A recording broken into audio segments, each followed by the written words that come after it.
तुम्ही आता पोलीस स्टेशनला आलात, नेमका काय विषय घेऊन आलात? काय आलं, कारखान्याची मीटिंग होती. त्या मीटिंगमध्ये आम्ही तिथं होतो. तर तिथं आहे ना, समोरून आहे सारखे गचांने सारखे आम्हाला इकडून तिकडे लोटायचे. साहेबांसमोर झाले ते काय मी एकटा नव्हतो तिथे. व्हिडिओ शूटिंग आहे, पण आम्हाला संपवण्याची भाषा काही झालेली. काही लोकांनी तिथं आम्हाला संपवायची पण भाषा केली. त्याच्यासाठी आम्ही पोलीस दादागिरी केली कोणी?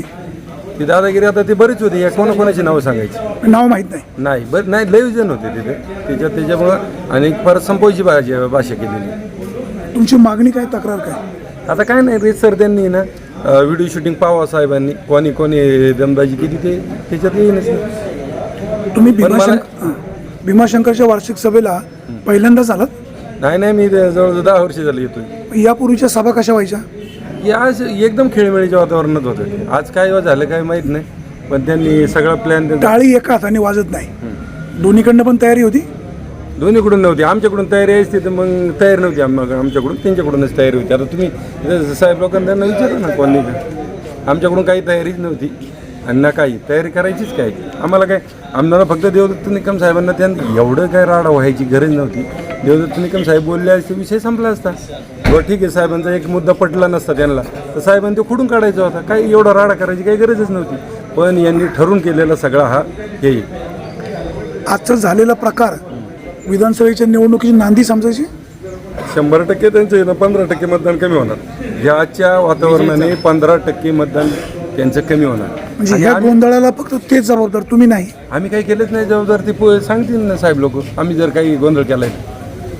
तुमचं स्टेजवर कोणीतरी सत्काराला गेलं, तिथं पण धक्काबुक्की झाली. ऐका ना, आमच्या गावातून आमच्या दुसऱ्या क्रमांकाला होता बूस जादा देण्यात, म्हणून आम्ही तिकडे चाललो होतो.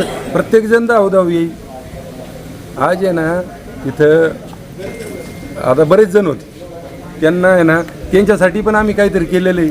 आम्ही रात्र जागून त्यांच्यासाठी मतदान करून घेतलेलं आहे सगळं, न कधी कोणाचा रुपया न घेता. त्यांनी तेवढं ते विसरून जायचं नव्हतं. तुम्ही एकमेकाचे मित्र, जुने नवीन मित्रच आहे. काय त्यांना सल्ला काय? त्यांना फक्त आहे ना, त्यांना आहे ना, यांनीच साहेबांना संपवायची, त्यांनीच सुपारी घेतलेली. वळसे पाटलांना संपवायची त्याच माणसांनी सुपारी घेतली. एवढा राजकीय संपवण्याची यांनी त्यांच्याच डोक्यात काही संपवायचं. जर तुम्हाला सांगा, आज वळसे पाटील येईल, वळसे पाटलांनी एवढा राडा व्हायची गरजच नव्हती.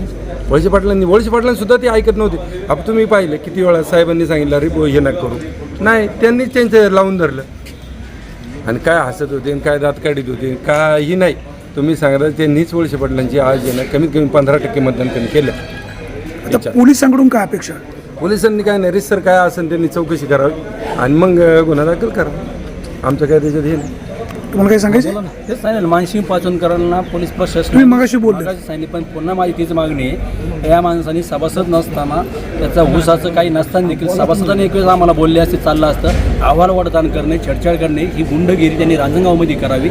आमची इथं आंबेगावमध्ये खपून घेतली जाणार नाही. पुढच्या वेळेस आम्ही आज पाहुणे यांना त्यांना सन्मान ठेवला, काही बोललो नाही.